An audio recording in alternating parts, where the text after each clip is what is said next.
I'm going to be looking at the gathering foot. So you have a gap here and a space underneath. So what you do is the feed dogs will gather the fabric, and this fabric that slides on top will stay the same, not be gathered. So you put your bodice top there, for example, or maybe your cushion, and the frill that goes, or the gathered skirt that goes underneath, will go at the bottom.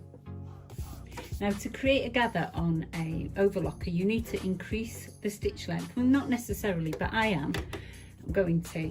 And also I'm going to increase the differential feed. Now that's the important one, right up to the highest, which is 2. So that means the feed dogs are going to be moving twice as far as the ones at the back. So the fabric I'm going to have ready is, so the bodice, or the main part of the cushion, is going to be whatever size I need it to be finished, and then the gathered is going to be twice as big as that. So hopefully this should all gather into that. So let's lift up the press foot and place the gathering fabric underneath and the fabric that stays still on the top. You need the foot up so that the spring that's holding them together is not compressed.